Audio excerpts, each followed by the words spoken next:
नमस्कार. गरजा रायगड सात संवाद या वृत्तवाहिनीत आपलं स्वागत आहे. तर चला पाहूया आजच्या ताज्या घडामोडी.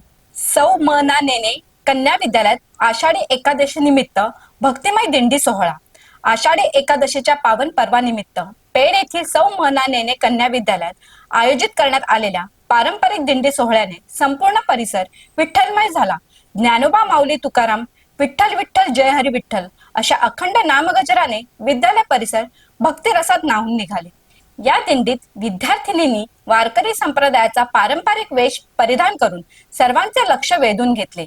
काही विद्यार्थ्यांनी विठ्ठल रखुमाई, संत तुकाराम महाराज, संत नामदेव, संत एकनाथ, राधाकृष्ण अशी वेशभूषा साकारली, तर काही विद्यार्थिनींनी डोक्यावर तुळशी वृंदावन आणि हातात ज्ञानेश्वरी व हरिपाठ ग्रंथ घेऊन दिंडीत सहभाग नोंदविला. यावेळी विठ्ठल रखुमाईची पालखी दिंडीत मिरवण्यात आली.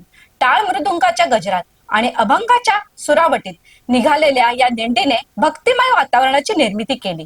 या सोहळ्यात संस्थेचे अध्यक्ष ऍडव्होकेट मंगेश नेने, उपाध्यक्ष संजय कडू, संचालिका नीता कदम यांच्यासह अनेक मान्यवर उपस्थित होते. शाळेच्या मुख्याध्यापिका स्नेहल सावंत यांच्या मार्गदर्शनाखाली शिक्षक वृंदाने या दिंडीचे उत्कृष्ट नियोजन केले.